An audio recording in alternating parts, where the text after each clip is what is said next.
Hey comic fans, Dave here at Ground Zero. It's Wednesday morning. That means it is time for your weekly look at what's new on the shelves at your favorite local comic book store. And it is another great week. We are absolutely giddy with excitement here at the shop. First off, a book a lot of people have been talking about even before it hit the stands. That is The United States of Captain America. Now, this miniseries is part of the 80th anniversary celebration of the creation of Captain America, a celebration which goes throughout the year. What's it about, you ask? Well, that's a valid question. Luckily for you, I read this book at 3 o'clock in the morning. It concerns a mysterious figure who seems to possess all the powers of Captain America, who bursts into Steve Rogers' apartment and steals his shield. Now, there's a few things you just don't do in this world. You don't step on Superman's cape, you don't mess around with old King Kong, and you certainly, absolutely do not steal Captain America's shield. So, Steve gets together with his old friend Sam Wilson, and they do what anybody would do when a prized possession has been stolen from them. Obviously, they go on a road trip. Now, throughout this particular series, they're going to visit various communities throughout the nation. They will meet people of all different ethnic backgrounds and even sexual orientations, all of which have been inspired by the legacy of Captain America to become heroes of their own. All named Captain America because Steve Rogers didn't trademark the name.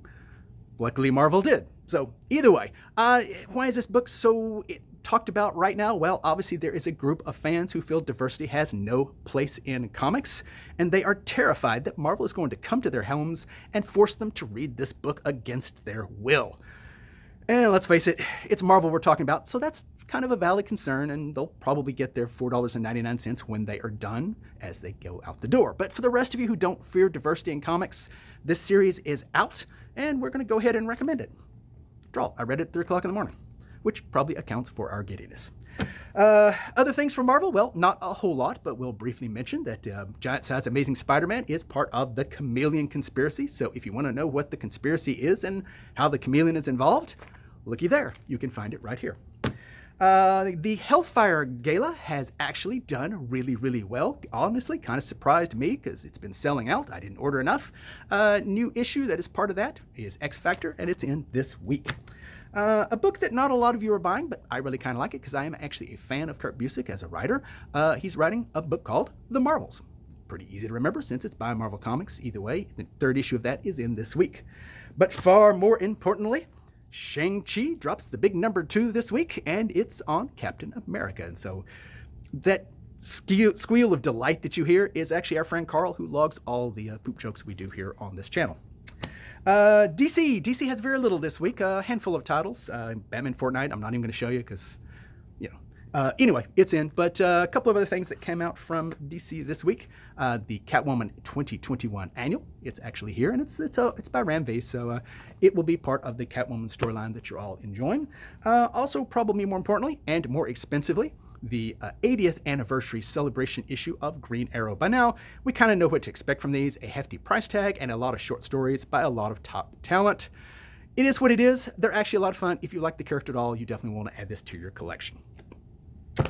Speaking of anniversaries, it was 50 years ago this year that Godzilla first battled Hedorah. Now, in America, it was called Godzilla versus the Smog Monster. And if you have not seen Godzilla versus the Smog Monster, there is a void in your life which you need to fill right now. However, I first saw it when I was 8 years old, and trust me, 8-year-olds don't even know what pollution is, because Hedorah actually is a giant space tadpole that comes to Earth and eats pollution and becomes the giant smog monster, hence the title of the movie in America. But I didn't know pollution. In West Texas, the only pollution we had was spread along pastures and cattle fields. So you probably know what I'm talking about there. Either way, so for us 8-year-olds, he was forever known as the Poop Monster. And trust me, Godzilla versus the Poop Monster is a far more interesting concept. If you haven't seen this movie, you should watch it. In fact, try it at 3 o'clock in the morning because everything's different then. Either way, IDW has graced us now with a celebration issue celebrating the 50th anniversary of this monumental event. It is called Godzilla vs. Hedorah. So if you want to read Godzilla vs. a Poop Monster, and who doesn't, well, here you are, 3 o'clock in the morning. That's also when I read this one, and I'd highly recommend it. It takes on whole new meaning at that time of the day. You're welcome, Carl. Also, from the Independents this week, we get the Shield one-shot. Now, this is by Rob Liefeld. For all you patriotic hero fans, here it is. It is a one-shot. There will be no number 2 for this one, which is perfectly understandable because it's Rob Liefeld. And let's face it, the entire universe is constipated in Rob Liefeld's world. You're welcome, Carl. Moving right along, 1 or 2 more books I will mention. Power Rangers Unlimited, number 1 comes in. For you Power Rangers fan, I would imagine this is a must-read. Also, finally, we get I believe it's the final issue of ENIAC. Now, ENIAC has been a huge, huge success. It's a really good-looking book. The art by Doug Braithwaite is actually really good. The story by Matt Kent is top-notch. It is a top-notch comic product. So if you're into comics and haven't checked this one out, you need to do so. That's what we say.